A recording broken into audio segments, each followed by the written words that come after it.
ہم کہیں کہ محنت مزدوری جو کرتے ہیں کیوں کرتے ہیں؟ بھائی پیٹ پالنا ہے، بچوں کو پالنا ہے، گھر کو چلانا ہے۔ یار تیرے پاس تو پیسے ہیں گھر کے اندر، تمہیں جمع کیے ہوئے ہیں، وہ کس لیے رکھے ہوئے ہیں؟ گھر میں تو کھانا ہو، تیرے پاس پیسے ہیں، اس سے تو منگوا سکتا ہے۔ تو کیا سمجھتا ہے یار وہ اوکھے لینے کے لیے کوئی مشکل وقت آ گیا، وہ اس وقت میں استعمال کرنے ہیں۔ اس کا مطلب یہ ہوا کہ تجھے پہلے ہی امید ہے کہ میرا مشکل وقت آنے والا ہے اور آئے گا بھی ضرور، تب میں نے یہ پیسے استعمال کرنے، یعنی کہ تم گمان اللہ سے کیا کر کے بیٹھا ہے؟ تو صحت مندی تندرستی مانگ ہی نہیں رہا کہ اللہ حالات ہی ایسے اچھے رکھے، حالات ایسا مشکل آئے نا کہ مجھے مشکل وقت کے اندر یہ چیزیں استعمال کرنی پڑے۔ یہ نہیں ہو سکتا کہ یار چلو میں پیسے اگر جمع کر رہا ہوں تو میں عمرہ کر لوں گا، یا اگر یہ پیسے میں جمع کر رہا ہوں تو اپنے حالات کے بہتری کے لحاظ سے بیوی بچوں کو اچھی خوراک اور لباس پہنا دوں گا۔ اگر میں جمع کر رہا ہوں اس لیے کل کو اپنے بچوں کی شادی کر لوں گا، گھر بار بنا لوں گا، یعنی کہ پلاننگ میں ہمارا کیا ہے؟ اوکھا ویلا آئے گا، مشکلیں آئیں گی، پریشانیاں میرے اوپر آئیں گی، تب اس کے لیے میں نے جوڑا ہوا۔ تو نے اللہ سے پھر کیا گمان کر لیا یار؟ جب ہم سوچتے ہیں نا کہ یار کچھ ہونے والا، بس کچھ ہونے والا ہے، جب تیرے دل میں یہ ڈر پیدا ہو گیا ہے تو پھر وہ اللہ بھی کہتا ہے جو اس کے دل میں ڈر ہے وہ اسے پورا کر ہی دو، پھر وہ ہو ہی جاتا ہے۔ نبی کریم صلی اللہ علیہ وسلم کی غیر موجودگی میں صحابہ کی دعوت اثر کر سکتی ہے، تو ہم بھی تو مسلمان ہیں، ہماری دعوت میں کیوں اثر نہیں؟ کہ ہم نے دعوت کو دعوت سمجھا نہیں ہے، یا دینے والا اپنا حق نہیں سمجھتے کہ یہ دینا ہمارا حق ہے۔ اب ہم کس کو دیں گے دعوت؟ وہ تو غیر مسلموں کو دے دیں، ہمارے تو ہر گھر کے اندر پیدائشی مسلمان ہیں، ایمان والے ہیں، ہم کس کو دعوت دیں؟ اسلام کو پھیلانے کا کام شروع کیا تو جو اسلام قبول کرتا گیا اس نے اپنی ذمہ داری سمجھ لی کہ اب میری بھی ذمہ داری ہے کہ میں بھی اسی اسلام کی دعوت کو لوگوں تک پہنچاؤں۔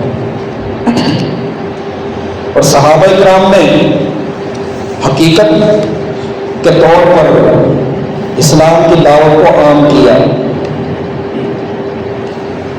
کہ یہاں تک کہ نبی کریم صلی اللہ علیہ وسلم مکے کے اندر جتنے بھی صحابہ تھے، پیروکار تھے، ان پر سختیاں آتی گئی، پریشانیاں آتی گئی، اور جو نبی کریم صلی اللہ علیہ وسلم سے بیعت لے کر اسلام قبول کر کے دین کی سمجھ حاصل کر کے مدینے کے اندر چلے گئے، وہاں اللہ کی طرف سے آسانیاں پیدا ہوتی گئی کہ جب نبی کریم صلی اللہ علیہ وسلم ہجرت کر کے گئے تو لوگوں کا گروہ انتظار میں تھا، مجمع بہت بڑا تھا، لوگ انتظار کرتے تھے روزانہ آ کر کہ نبی کریم صلی اللہ علیہ وسلم آ رہے ہیں، اب آپ پہنچ رہے ہیں، آج پہنچ رہے ہیں۔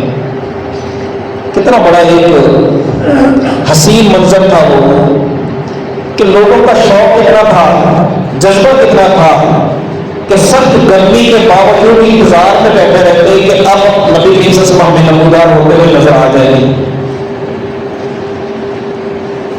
لیکن جتنے بھی وہ صحابہ تھے، اسلام والے تھے، ان کو دعوت کس نے دی تھی؟ جبکہ نبی کریم صلی اللہ علیہ وسلم تو مکہ کے اندر تھے، وہ تو وہاں پر تبلیغ کا آغاز کر رہے تھے۔ مدینے کے اندر کس نے تبلیغ کی، کس نے دعوت دی؟ اور مدینے والے کیسے لوگ تھے کہ ایک صحابی آ کر، ایک مسلمان آ کر، ایک کلمہ کو آ کر دعوت دے رہا ہے اور وہ اسی بات پر یقین کر کر کلمہ پڑھتے جا رہے ہیں۔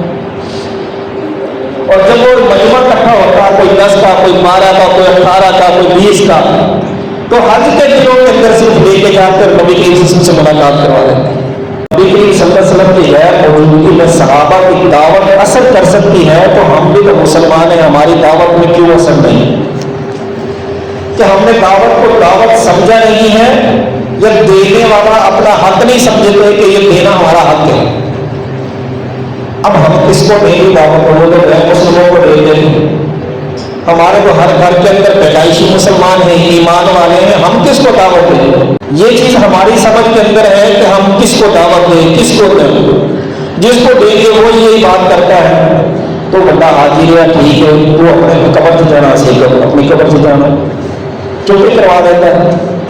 اور کسی کو دیکھ کے وہ کہے گا اچھا تو جا کے پڑھ لے, ہم بھی پڑھ لیں گے بعد میں.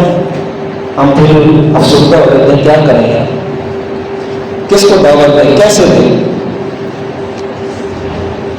اب یہ چیزیں ہم نے سمجھنی ہے. دعوت دینے کا انداز بھی ہم نے اپنانا ہے. کس کو کس نوعیت سے دعوت دینی ہے وہ ہم نے سوچنا ہے, ہم نے پلاننگ کرنی ہے, ہم نے منصوبہ بنانا ہے کہ کون سا بندہ کس دعوت پر وہ بات کو مانے گا, غصہ نہیں کرے گا, اور میں اپنا کون سے الفاظ استعمال کروں کہ جس کی وجہ سے اسے غصہ نہ آئے.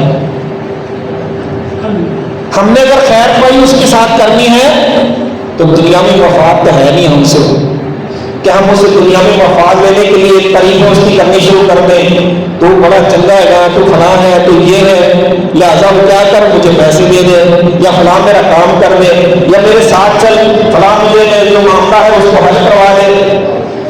ایسا تو ہے نہیں. ہم نے کرنا کس کے لیے؟ سب سے پہلے یہاں پر اس نقطے کو اپنے ذہن میں بٹھانا ہے کہ اگر میں نے دعوت دی ہے تو کس کے لیے دوں؟ اللہ کے لیے دینی. کیا میرا دل واقعی مطمئن ہے کہ میں اللہ کے لیے دعوت دوں؟ ہاں جی, دینی چاہیے.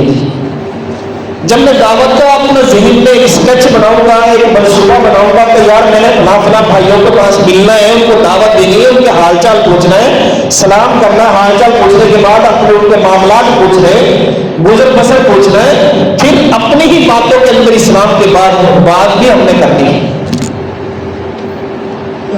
اور جب ہم سیدھے جائیں تو الفاظ بھی نہیں کرتا بھائی, ہمارے الفاظ میں ہی سختی آئے, ہمارے الفاظ میں اس کی بےعزتی محسوس ہو تو وہ ہماری بات نہ سنے گا. اور اگر ہم کہیں یار نماز پڑھنا بھی نیکی کا کام ہے, یار اللہ نے ہم پر نمازیں بھی فرض کی ہیں, ہمیں اس پر بھی سہولت, یہ دنیا سے ہم نے جانا بھی ہے, تو کیا لے کے جائیں گے؟ پھر بندہ ہر بندہ ہی سوچتا ہے یار مرنے کے بعد تو ہم نے یار جانا تو ہے, تو میرے پاس کیا ہے, میں کیا لے کے جاؤں؟ ہم دنیا کے کام کے لحاظ سے دیکھیں نا یار, دنیا کے کام میں کوئی بھی کام دیکھ رہے ہیں, گھر کے اندر کام ہو, باہر دکان سے کام کرنا ہو, شہر سے جا کے کرنا ہو, اپنے ہی علاقے کے اندر کرنا ہو, تو ہمیں جانا پڑے گا, کوشش کرنی پڑے گی, اپنے قدم نکالنے پڑیں گے باہر, اپنی زبان کو چلانا پڑے گا اگلے کو بتانے کے لیے, پھر کام ہوتے. کوئی ایسا کام نہیں ہے کہ میں گھر میں بیٹھا رہوں, چار پائی میں لیتا رہوں اور میں کہوں جی اب مجھے سارا کام میرے گھر پہ ہی ہو جائے گا, میں دماغ میں سوچوں ہونا شروع ہو گیا, ایسا تو ہوگا نہیں. کسی بھی کام کو کرنے کے لیے محنت کو لازمی کرنی پڑے گی. کچھ محنت زیادہ کرنی پڑتی ہے, کچھ کم کرنی پڑتی ہے, لیکن محنت ضروری ہے. ہم کہیں گے محنت مزدوری جو کرتے ہیں کیوں کرتے ہیں؟ بھائی پیٹ پالنا ہے, بچوں کو پالنا ہے, گھر کو چلانا ہے. یار تیرے پاس تو پیسے ہیں گھر کے اندر, تو وہ جمع کیے ہوئے, وہ کس لیے رکھے ہوئے ہیں؟ گھر میں تو کھانا ہو, تیرے پاس پیسے ہیں, اس سے تو منگوا سکتا ہے. تو کیا سمجھتا ہے یار وہ اوکھے لینے کے لیے کوئی مشکل وقت آ گیا, وہ اس وقت میں استعمال کرنے ہیں. اس کا مطلب یہ ہوا کہ تجھے پہلے ہی امید ہے کہ میرا مشکل وقت آنے والا ہے اور آئے گا بھی ضرور, تب میں نے یہ پیسے استعمال کرنے. یعنی کہ تم گمان اللہ سے کیا کر کے بیٹھا ہے, تو صحت مندی تندرستی مانگ ہی نہیں رہا کہ اللہ حالات ہی ایسے اچھے رکھے, حالات ایسا مشکل آئے نا کہ مجھے مشکل وقت کے اندر یہ چیزیں استعمال کرنی پڑے. یہ نہیں ہو سکتا کہ یار چلو میں پیسے اگر جمع کر رہا ہوں تو میں عمرہ کر لوں گا, یا اگر یہ پیسے میں جمع کر رہا ہوں تو اپنے حالات کے بہتری کے لحاظ سے بیوی بچوں کو اچھی خوراک اور لباس پہنا دوں گا. اگر میں جمع کر رہا ہوں اس لیے کل کو اپنے بچوں کی شادی کر لوں گا, گھر بار بنا لوں گا. یعنی کہ پلاننگ میں ہمارا کیا ہے, اوکھا ویلا آئے گا, مشکلیں آئیں گی, پریشانیاں میرے اوپر آئیں گی, تب اس کے لیے میں نے جوڑا ہوا. تو نے اللہ سے پھر کیا گمان کر لیا یار. جب ہم سوچتے ہیں نا کہ یار کچھ ہونے والا, بس کچھ ہونے والا ہے, جب تیرا دل میں یہ ڈر پیدا ہو گیا ہے تو پھر وہ اللہ بھی کہتا ہے جو اس کے دل میں ڈر ہے خوف سے پورا کر ہی دو. پھر وہ ہو بھی جاتا ہے۔ اور نبی کریم صلی اللہ علیہ وسلم نے بھی یہ فرمایا اگر خواب تمہیں الٹ آئیں، ڈراؤنے خواب آئیں، تمہیں طبیعت اچھی نہ محسوس ہو، ان کو معاملات کو دیکھ کے تمہیں اچھا محسوس نہ ہو، تو پہلی فرصت میں کیا، اگر رات کو اٹھ گئے ہو تمہیں یاد آ گئی ہے تو کروٹ بدل دو، اعوذ باللہ من الشیطان الرجیم، اور وہ خواب کسی کو بتاؤ ہی نہ، اللہ سے پناہ مانگ لو۔ یعنی کہ بری اگر آپ کو خواب آ گئے تب آپ نے بتانا ہی نہیں ہے کسی کو، ڈرنا بھی نہیں، اللہ سے پناہ مانگ لیا اس سے۔ تو ہمیں تو یہ سبق دے رہا، لیکن ہم نے کیا سوچا پیسہ جمع کر لو، کل اوکھا وقت میں کام آئے گا، مشکل وقت میں کام آئے گا، نہیں، یہ بھائی ہمارا غلط سوچ ہے۔ عمر بن جموع رضی اللہ تعالیٰ عنہ مسلمان نہیں ہوئے، بنو سلمہ کے سردار ہیں۔ سردار کس کو بنایا جاتا تھا؟ جو سیانہ ہوتا، سمجھدار ہوتا، چلاک ہوتا، بات کرنے کے اندر ہر چیز کو پرکھتا، ہر چیز کو جانچتا۔ آج ہمارے اندر کیا ہے نا، کوئی پنچایت ہو رہی ہے تو ہم سوچیں گے کس کو لے کے چلیں یار، پنچایت ہے ہماری، کس کو لے کے چلیں، تو خود بھی بات کر سکتا، نہیں یار مجھے بات نہیں آتی تو میں کیا کروں، فلاں بندے کو لے کے جاؤں، وہ بڑا تیز بندہ ہے، سننے کے ساتھ الفاظ جب ان کے پاس آتے ہیں تو وہ ذہن میں ان کو کیچ کر کے کوئی نہ کوئی نقطہ نکال لیتا ہے، وہ الفاظ باقی باتوں میں کوئی چیز پکڑ لیتا ہے، اس کو لے کے چلتے ہیں۔ ہماری یہ سوچ ہوتی ہے ذہین تیز بندہ جو ہمارے پر بات نہ آنے دے۔ یہ دیکھیں بنو سلمہ کا سردار ہے، اور سرداروں کے لیے عرب کے اندر رواج تھا ایک بت بنانے کا، کہ ایک ان کو الگ بت بنا دو، وہ ان سے برکت حاصل کرتے رہیں گے۔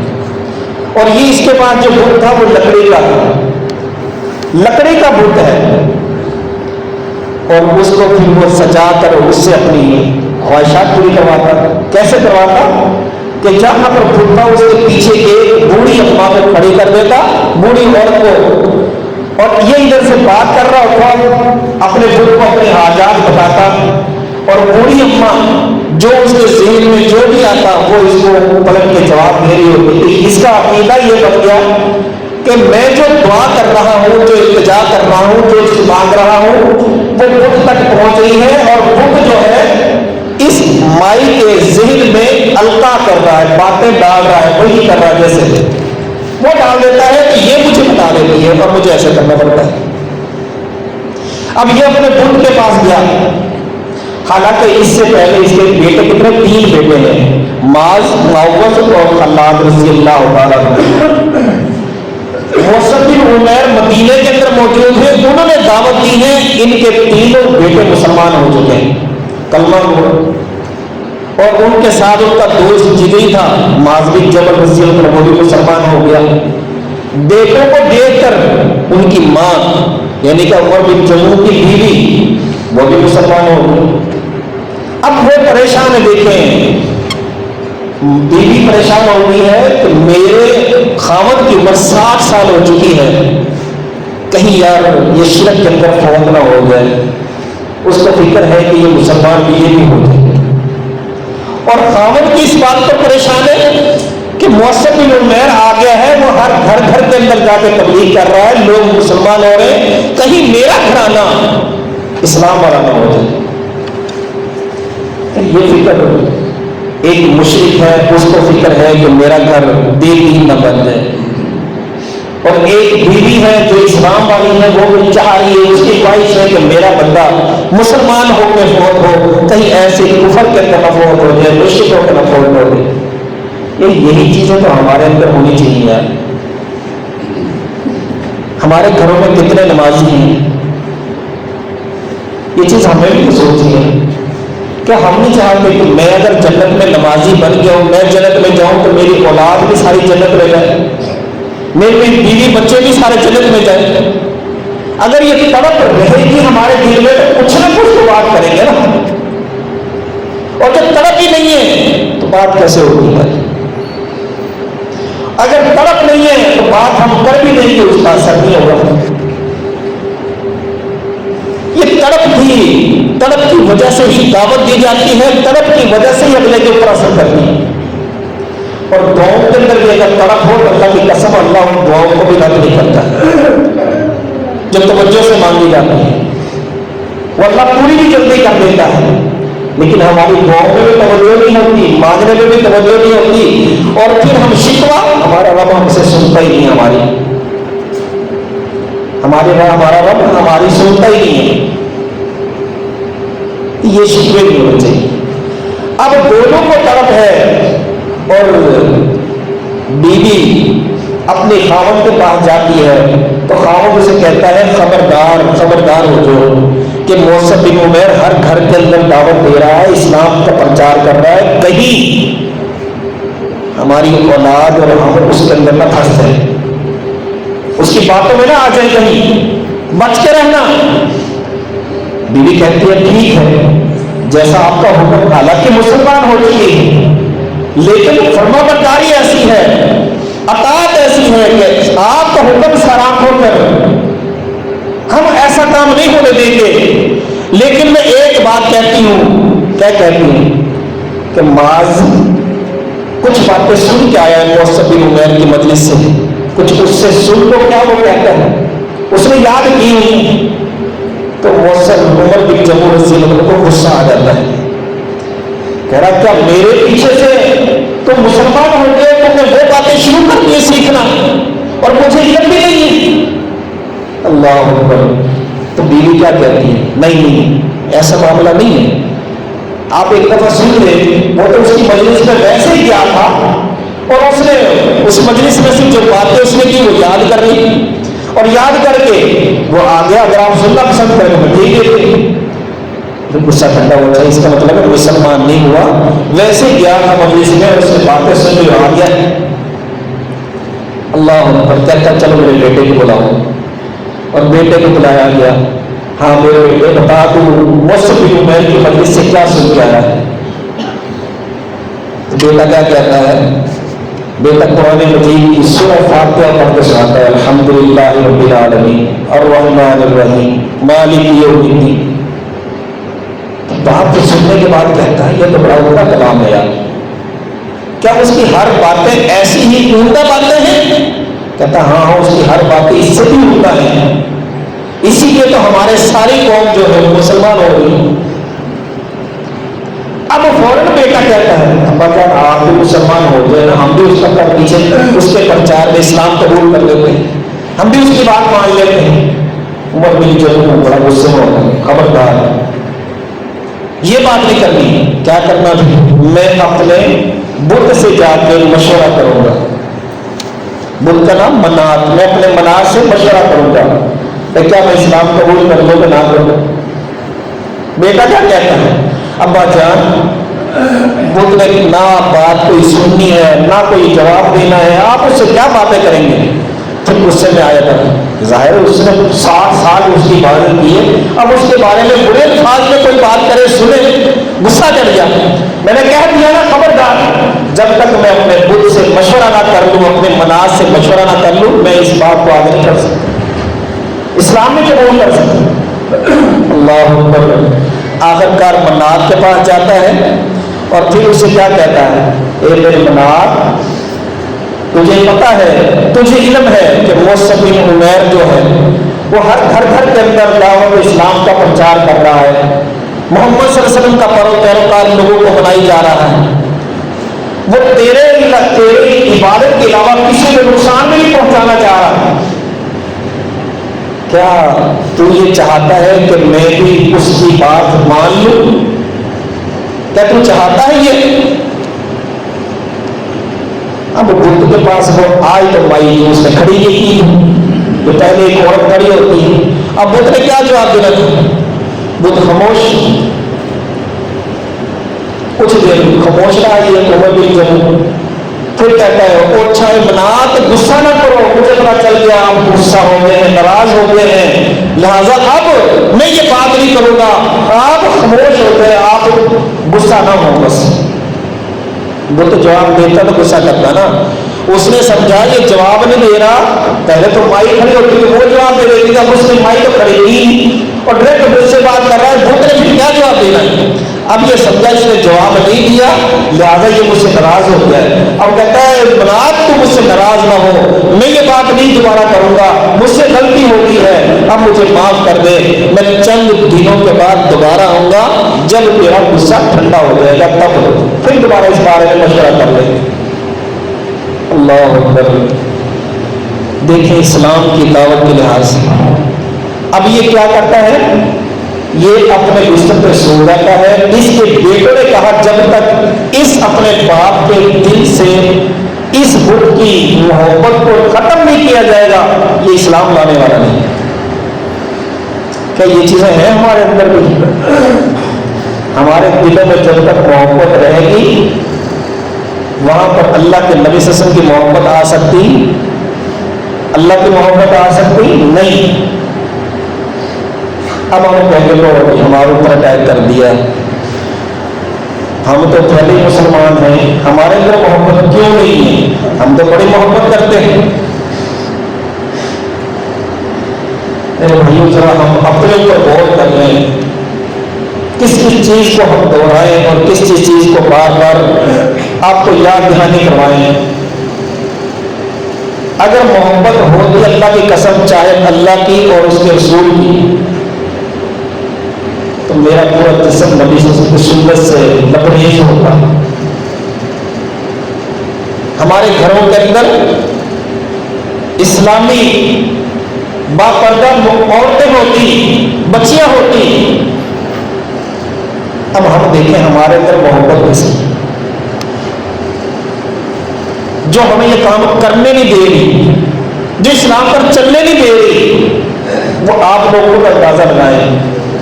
ہر بندے کا معاملہ علیحدہ ہے، فکر علیحدہ ہے، سوچ علیحدہ ہے، اس کا کام علیحدہ ہے۔ وہ پتہ نہیں کون سی باتیں سوچ کے شریعت کو پیچھے کر کے اپنا راستہ بناتا جا رہا ہے۔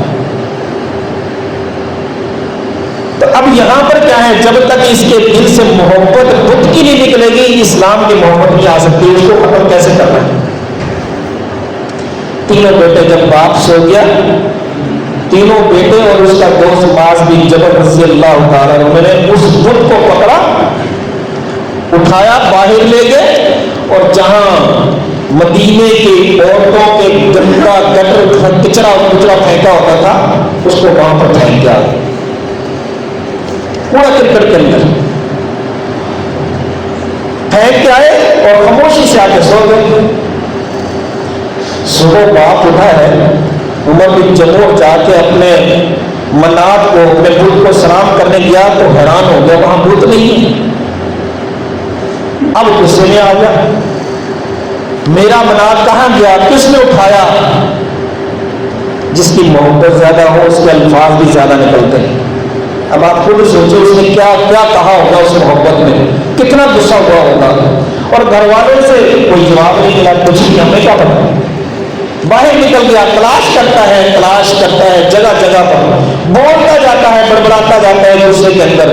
آخر کار کہاں پہنچا؟ جہاں انہوں نے اس بت کو پھینکا ہوا، کیا دیکھتا ہے؟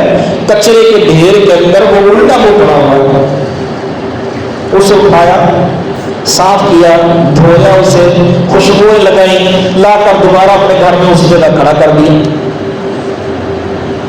اور پھر کیا کہتا ہے، اے میرے منات، اللہ کی قسم اگر مجھے علم ہو گیا میرے ساتھ یہ کس نے کیا ہے، میں اسے ذلیل رسوا کر دوں گا۔ مجھے ایک دفعہ علم ہو گیا اس کو۔ اب اس نے دیکھے دوسری رات وہ پھر سویا، جب گہری نیند سو گیا، بیٹوں نے پھر اسے اٹھایا اور دوبارہ اسے کوڑا دان کے اندر پھینک کے آ گئے، گندگی کے اندر۔ عمر بن جموع صبح پھر اٹھتے ہیں، منات کو سلام کرنے جاتے ہیں، وہاں پھر وہ جیل نہیں ہے، اور پھر تلاش کرتے ہوئے، بڑبڑاتے ہوئے، غصے کے اندر دوبارہ ڈھونڈتے اس کچرے کے ڈھیر سے پھر بت کو دیکھا، الٹا منہ پڑا ہوا گندگی کے اندر۔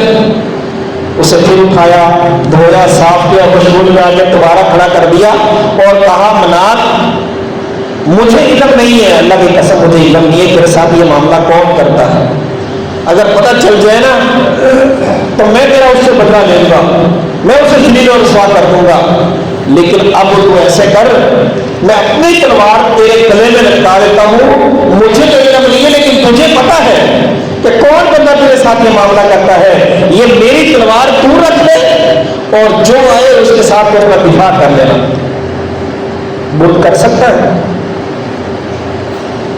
اس اس کے گلے میں اپنی ننگی تلوار رکھ ڈالی کہ تو دفاع اپنا خود کر لے. اور جا کے سو گیا. بیٹوں نے دیکھا کہ یہ پھر گہری نیند سو چکا ہے. پھر کھڑے ہوتے ہیں, اس کو اٹھاتے ہیں, اس دفعہ گندے پانی کے اندر پھینک کے آئے. اس کی تلوار کو نکال لیتے ہیں گلے سے, اسے پھینک دیا گندے پانی کے اندر, ساتھ مرا ہوا کتا بھی اس کے ساتھ باندھ دیا. صبح اٹھتے ہیں, پھر تلاش کرتے ہیں, پھر ملتا نہیں. بڑی تلاش کرنے کے بعد اب کیا, وہ گندے پانی کے اندر الٹے منہ پڑا ہوا ہے اور ساتھ اس کے مرا ہوا کتا بندھا ہوا ہے. اب کہتے ہیں کہ منال, اگر تو مشکل کشا ہوتا نا, اللہ کی قسم تو اپنا دفاع کر لیتا. میں نے تجھے تلوار بھی دی تھی لیکن تو اپنا دفاع ہی نہیں کر پایا. اس کا مطلب ہے تو مشکل کشا نہیں ہے. اسے وہیں پر چھوڑ کے آگے. یہ محنت کس کی تھی؟ بیٹوں کی کیسے چھوڑ کے اپنی حکمت کے ساتھ. اگر بے باپ کو پتہ چل جاتا تو کیا وہ ایمان لاتا؟ چھوڑ کے آگے ہے وہیں پر, اور آ کے کہتا ہے میں کلمہ پڑھ کے مسلمان ہو گیا. میں نے دیکھ لیا اپنے مناف کے اندر. اب 60 سال یار منہ سے کہنا, زندگی ساری گزر گئی 60 سال. بوڑھا انسان اب افسوس کرتا ہے کہ میں نے یار منات کے ساتھ کیسا کیسا اپنا رویہ اختیار کیا تھا, کیسی کیسی محنتیں کی تھی, اس بت کے لیے میں نے کیا کچھ نہیں کیا تھا, قربانیاں دی, نظر و نیاز دی, اس کی عبادت کی, اور یہ تو کسی کھاتے کا نہ نکلا. اب افسوس ہوتا ہے. نبی کریم صلی اللہ علیہ وسلم کے دور کے اندر اس وقت غزوہ احد ہونے والا ہے. یہ اللہ کے نبی صلی اللہ علیہ وسلم کے دیکھتا ہے اپنے بیٹے جہاد کے لیے تیاری کر رہے ہیں, صبح شام آ رہے ہیں, جا رہے ہیں, بہادروں کی طرح, شیروں کی طرح. ظاہر ہے ایک جنون ہوتا ہے بندے کا, جہاد میں جانا, شہادت حاصل کرنا, ان کا آنا جانا ہی عجیب ہوتا ہے, بڑا دلکش ہوتا ہے. وہ اپنے بیٹے کو دیکھتا ہے تو اس کے دل میں بھی یہ تمنا پیدا ہوتی ہے یار میں بھی جہاد کے لیے جاؤں. بیٹوں سے کہتا ہے, وہ کہتا ہے باجان آپ جہاد میں نہیں جا سکتے. کیوں؟ آپ کے تو لنگڑے ہیں, آپ کے تو ٹانگ ہے ہی نہیں, اللہ نے آپ پر جہاد فرض نہیں کیا. یہ کہتا نہیں میں نے جانا ہے. ایک لکڑی کی ٹانگ لگوائی ہوئی تھی, بال کہتے بساتیاں تھی اس کے ساتھ. اب وہ کہتا ہے میں نے جانا ہے. بیٹے اصرار کرتے ہیں یہاں تک کہ نبی کریم صلی اللہ علیہ وسلم کے پاس پہنچ جاتا ہے. اللہ کے نبی صلی اللہ علیہ وسلم کہتا ہے اللہ کے نبی صلی اللہ علیہ وسلم میں نے بھی جہاد کرنا ہے, میں بھی لگڑاتا ہوا جنت میں جانا چاہتا ہوں. میری بھی ایک خواہش ہے کہ اللہ مجھے شہادت کا رتبہ دے اور میں جہاد کے اندر شہید ہو جاؤں اور اللہ مجھے جنت میں جگہ دے. نبی کریم صلی اللہ علیہ وسلم کی اس اصرار کے اوپر اسے اپنے بیٹوں سے کہتے اسے جانے دو, شاید اللہ اس کو شہادت کے رتبے سے نواز دے. وہ جہاد کے لیے نکلتا ہے, اپنی بیوی سے ملتا ہے تو ایسے ملتا ہے جیسے پھر دوبارہ آنے والا نہیں. یعنی اس وقت کی عورتیں کیسے ہوا کرتی تھی کہ شہادت کے لیے جا رہے ہیں, بیٹے بھی جا رہے ہیں, کوئی نہ کوئی تو روک لے. ہمارے بھی کرنے ہو مجاہدوں کے پاس بھی نہیں جانا, ان کی باتیں نہیں سننے, کہیں تمہیں لے نہ جائیں. ہمارے رویہ اور ہماری سوچ کیسی ہے؟ جانا اسلام کے لیے ہے, اللہ کے لیے ہے, شہادت کے لیے ہے, مرنا پھر بھی ہے, اور اس کا مقام سیدھا جنت میں ہے, تب بھی ہم کہیں گے نہ شہادت کی موت نہیں. گھر میں ہے اپنی ایریا رگڑ کے مرے گا, وہ ہمارے لیے بہتر ہے. شہادت کا رتبہ لے کے تو سیدھا جنت میں چلا گیا ہے, وہ ہمیں منظور نہیں. ہماری آج کل کے عورتوں کو یہ رویہ ہے, یہ سوچ ہے. اور بیوی سے ملتا ہے ایسے جیسے میں دوبارہ نہیں آؤں گا, اور پھر دعا کرتا اللہ میں اب گھر کے سے نکل کے جا رہا ہوں, دوبارہ مجھے گھر میں نہ آنے دے, میں وہیں کہیں شہادت مجھے نصیب ہو گئی. اور وہ جب جہاد شروع ہوا تو لگڑاتا اپنے 20 سال میں سب سے آگے والی صف میں, پیچھے بیٹا خلاد رضی اللہ عنہ بھی تھا, دفاع کرتے ہوئے اللہ ان کو جامع شہادت نوش کرتے تھے. بیٹے کا بھی ایسا ہو جاتی ہے. دیکھیں ایک عمر بھی جب کیسے 60 سال کی عمر کے اندر کیسے اسلام لایا, نبی کریم صلی اللہ علیہ وسلم کے پاس آیا, جہاد کیا, جنت میں چلا گیا. ہمارے پاس کتنی عمریں یار, کتنی گزار چکے ہیں, باقی کیا رہ گئی. ہمیں پھر بھی ہوش نہیں آ رہا کہ یار میں جنت کے لیے کچھ کر دوں. جب تک بندہ خود دیکھے ہم دنیا داری کو کمانے کے لیے میں دن رات پلاننگ کرتے ہیں، صبح میں یہ کروں گا، کل یہ کروں گا، پرسوں یہ کروں گا، اچھا میں یہ کروں گا، کوئی ایک منصوبہ اب تک جو ہم نے زندگی گزاری اس میں ایک منصوبہ یار میں جنت حاصل کرنے کے لیے کیا کروں کوئی بنایا ہو، کوئی سوچا ہو؟ کوئی تو ہونا چاہیے یار۔